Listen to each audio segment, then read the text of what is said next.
an empire so powerful it reshaped human history. Yet today, we can't even find its capital. How does an entire civilization vanish without a trace? Imagine walking across the dry plains of Iraq. The wind is hot, the ground is cracked. Nothing looks unusual until you realize this barren landscape once held the beating heart of the first true empire in human history. Not Egypt, not China, not Rome. Before all of them, there was Akkad. But here's the strange part. For an empire this influential, we still don't know where the capital city actually stood. Archaeologists are searching, historians are arguing, satellite scanners are mapping ancient soils, yet the city of Akkad remains missing. How do you lose an entire capital? To understand Akkad's rise, we need to look at the world before it existed.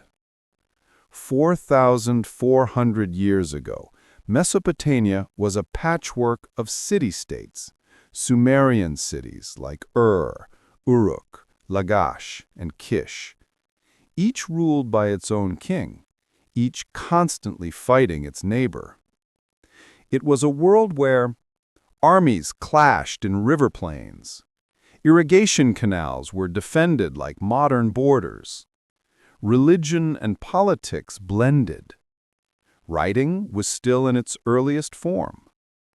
Into this tense environment stepped a man who should never have become king. A baby born to a priestess, placed in a basket, set floating down a river, raised by a humble gardener. His name was Sargon, the true king. If his story sounds familiar to another figure placed in a basket, well, that's one of the mysteries too. Sargon grew up far from power, yet somehow he managed to rise through the ranks and become cupbearer to the king of Kish, one of the most powerful cities of its time. But he didn't stay a servant for long. One day, something shifted. No one knows exactly how. We have myths, half-truths, broken inscriptions, but no clear record. What we do know is this. Sargon overthrew the king, took control of the city, then marched across Mesopotamia like a storm. Cities that had stood for 1,000 years fell in a matter of decades. Uruk, Lagash, Ummah. Sargon didn't destroy the Sumerians. He united them and forged something completely new, the Akkadian Empire, the first true empire in human history. A single language, a single administration, a single ideology, a single military force, something no one had ever seen before. Under Sargon and his descendants, the empire stretched from the Mediterranean Sea to the Persian Gulf, to the mountains of Iran, to the deserts of Syria. For the first time, entire continents were tied together under one political system. Trade flourished, cities exploded in size. Akkadian became the lingua franca of the ancient Near East. Artists began carving heroic royal reliefs. Astronomers observed the skies in ways that influenced later Babylonian science. Sargon built networks of roads, fortified outposts, and irrigation canals. Akkad was not just powerful, it was organized, efficient, and innovative. But empires rarely fall slowly. Sometimes they collapse in an instant. By now, you might be wondering, where is Akkad itself, the capital city of the empire? Here's the unsettling answer. We have absolutely no idea. Not a single stone, not a single wall, not a single inscription from the city. Nothing. It's like trying to find Rome without knowing where Italy is. Some scholars think it lies under modern Baghdad. Others say it was north, near Samarra. New satellite research suggests it may be buried under ancient riverbeds. But nothing is certain. A capital city that ruled millions, lost. How? Why? And when? For that, we turn to one of the most dramatic collapse events in ancient history. Akkad didn't fade gradually. It crumbled suddenly, violently, catastrophically. Multiple factors collided. 1. Climate disaster. Around 2200 BCE, the climate shifted brutally. Drought struck the entire Near East. Rainfall dropped. Rivers dried. Famine spread.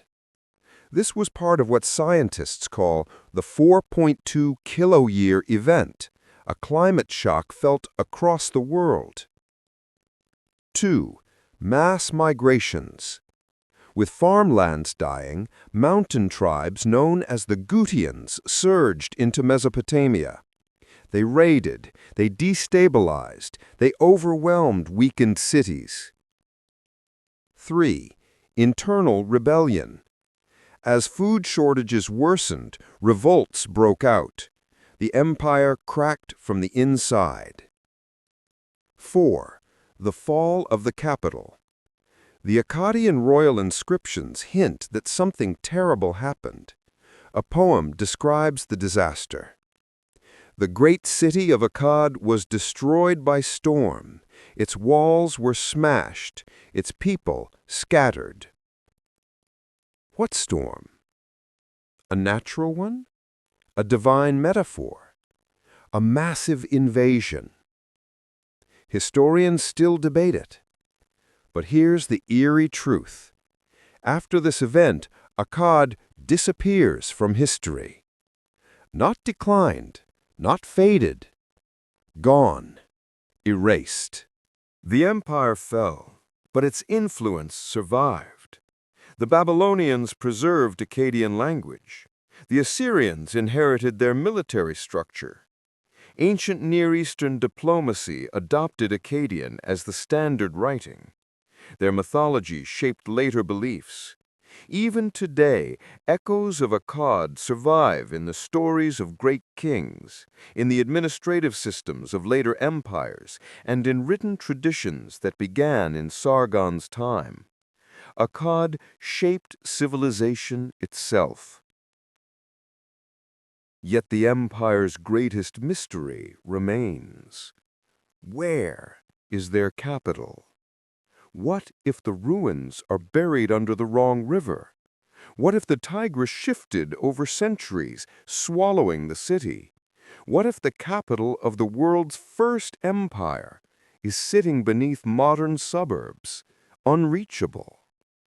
Or maybe Akkad was destroyed so violently that the city left almost nothing behind.